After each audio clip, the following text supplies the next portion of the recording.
story comes from before the before time, before the world was covered in ice and snow, before this nuclear winter that we find ourselves in.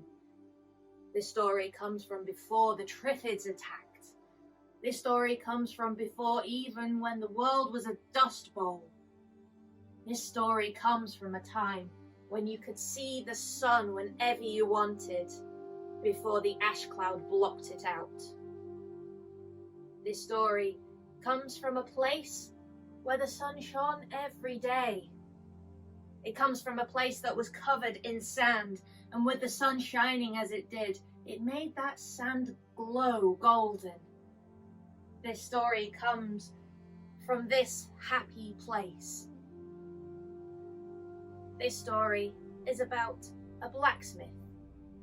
The blacksmith lived in a city in this happy place. Now, this city was known for its learned people, its vast libraries, and its wise emperor. The smith was good at what he did. He would hammer every day at his forge, making metal objects that he would then sell for coin. And with that coin, he could buy all the food he wanted. He never went to bed hungry. He could buy a nice house so that he could always be sheltered.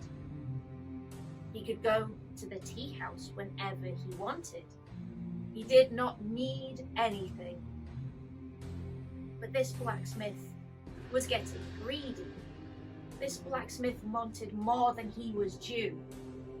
And in this city, where mysticism still existed, he heard tell of a djinn. A djinn is a creature that lives in the ether. It may be summoned by a man, and then it would grant wishes in exchange for favors of their own. But the blacksmith just wanted one wish, and he wanted that wish granted no matter what. And so the blacksmith decided that he would summon himself a djinn and set about doing just that.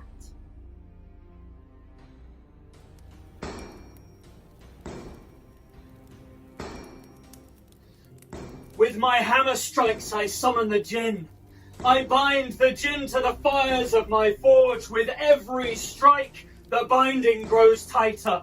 I summon the djinn with all my might. With my cold and iron heart I summon thee, djinn. Come forth, djinn, come forth. I swear to you and I promise you this. If you grant me my wish, I will set you free and I will hold you no longer. Only one wish I desire from you, one wish only. I wish for the ability to bind metals together as I have bound you to my fires. In this way I will make great wealth, and with this wealth I will be comfortable for the rest of my days. I swear to you that once I have made enough to be comfortable, I will set you free. No more wishes as other men would. You can go about your business as djinns do, and I will go about mine as a powerless blacksmith in the way that I do presently. This I ask of you, djinn, and this you must give to me. For I bind you now to the fires of my forge by the strength of my iron heart and the strength of my arm. My hammer blows on this anvil have made it so, and thus it will be done. And so the smith bound the djinn to his forge fire. After that, he had the ability to combine any two metals together at will. He created all manner of beautiful things, things that no one in the city had ever seen before.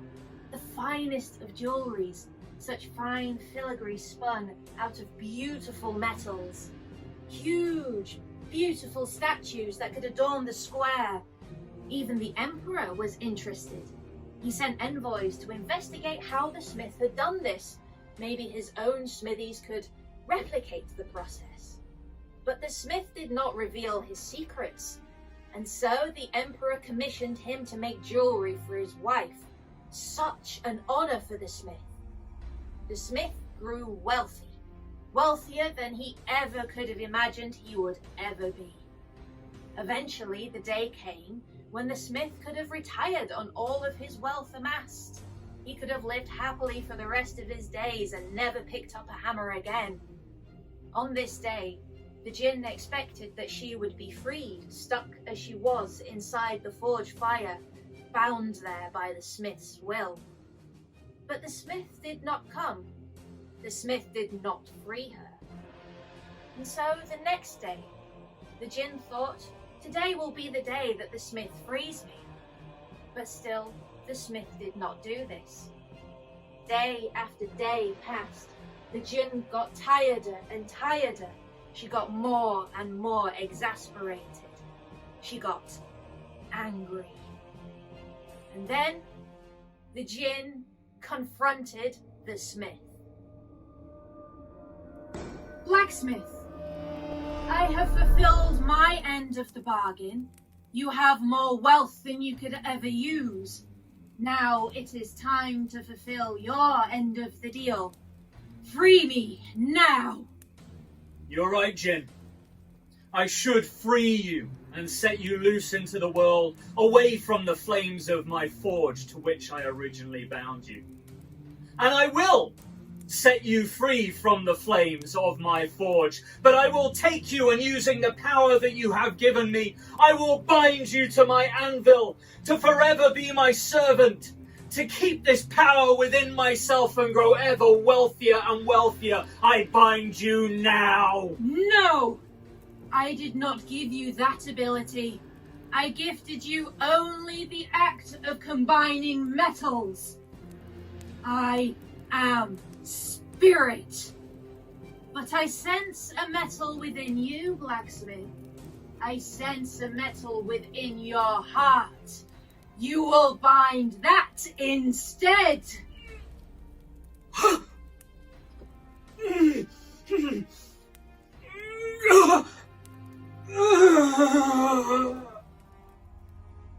The Djinn had found steel in the heart of the smith, a coldness and a hardness from where his greed came, from where his cruelty grew out of. And so when the smith thought that he was going to bind the Djinn to his anvil once and for all, capture her forevermore, forever make that wealth that he so desired, she switched places, and instead he bound his own heart to it. The Djinn left, free, finally, but the blacksmith was cursed to remain at his forge forevermore. His heart was bound to his anvil, which meant it could no longer beat on its own. It was the blacksmith's job now to forever hammer away, and with every hammer strike his heart would beat, pumping blood around his body once. With every strike he might live just that little bit longer. So forevermore, the smith was cursed to hammer away, to work unceasingly. If he should stop, so would his heart, and then he would die surely. Because of the smith's greed, because he had wanted more than he was due, he had brought about this curse upon himself. This was entirely of his own doing. And so, remember, if you are fortunate enough to meet a Djinn, if you are lucky enough that they will grant you wishes, do not renege on your debt. Do not break your promise. You do not know what kind of creative punishment a Djinn might have in store for you should you break your word.